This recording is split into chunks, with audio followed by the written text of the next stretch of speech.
I put that the question be now put. Brendan Horan.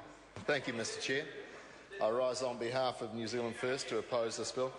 So let's look at 5 facts. First, the 5 energy-generating SOEs raised $868 million in dividends last year. Now, that's a return of 16.2% in the last 10 years.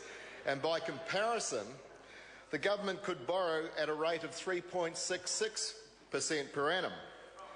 Now, the government has said that proceeds from the asset sales will go towards investing in new infrastructure. We heard that today.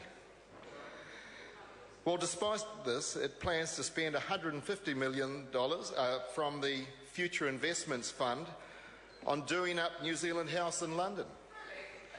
Now, sir, there is also a loophole in this legislation which means that the government can sell more than 49% of these shares in these SOEs, given that the 10% and 51% restrictions should be calculated on the basis of voting rights rather than the total percentage of all securities.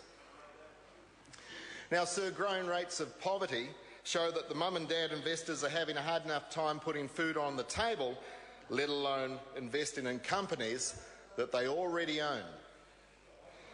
Now, sir, earlier today we heard some members from that side of the House speaking about how Winston Peters had sold Auckland Airport shares.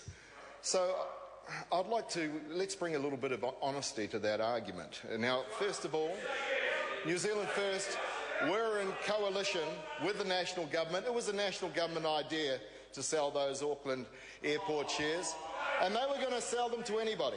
But New Zealand First put in there, and Winston Peters made sure that there was a clause that those shares only went to New Zealanders.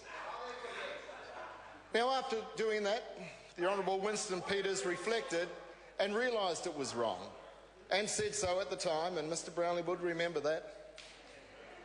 And what happened, sir, when that government over there tried to sell Wellington Airport?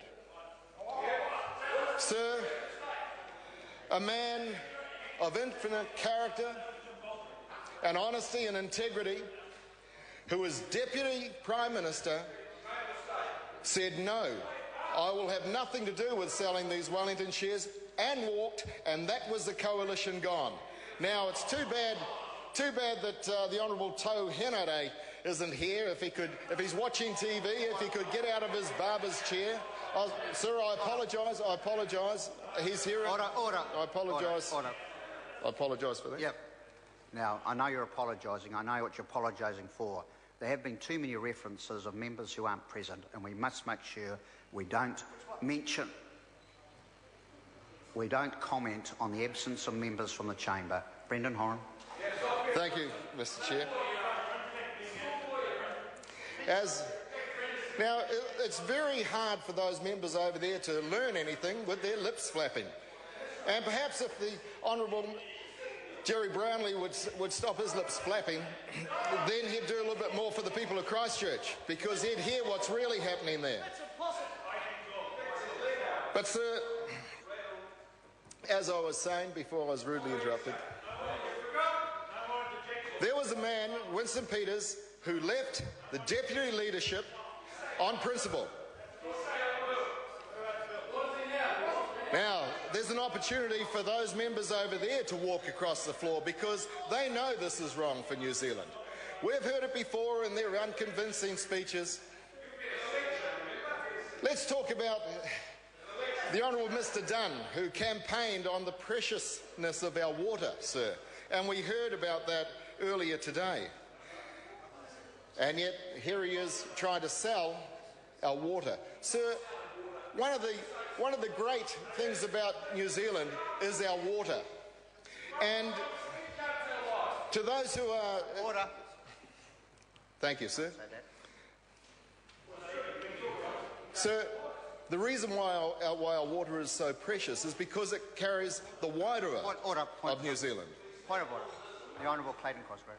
Mr Speaker, the Leader of the House who is the Leader of the House and should know better, used an unparliamentary term, and I waited for a few moments to see if you would admonish him, but I think you're very well aware that that term and accusation of a member cannot be used. Yes, there's a Speaker's ruling that says, it's number 42, 42.2 in fact, that you can't say the word lie.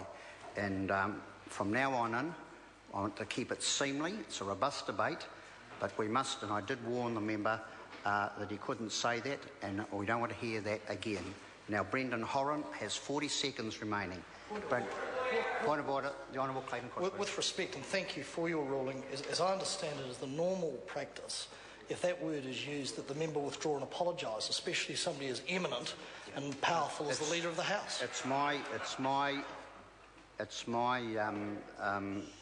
view, and I make the decision, and I have ruled that he will not do it again, and I'm asking Brendan Horan to complete his speech, and that's the end of the matter. Brendan Horan. Thank you, Mr. Chair. This water contains the water of New Zealand, sir. It is the blood and bones of our ancestors that is leached through the soil into the waterways. How could this government sell our wairua, our soul? And that's why the Māori members on that side of the House are not standing up and giving convincing speeches. Sir, yesterday I drew your attention and the media's attention to Genesis and the Genesis chair, and Ms Shipley. And sir, last year, just before the budget, remember that Genesis purchased 2 power stations from Tekapō at a cost of $843 million, Mr Chair. $843 million when the write-down value... I've called Sue Moroney. Mr Chair, and thank you for the opportunity to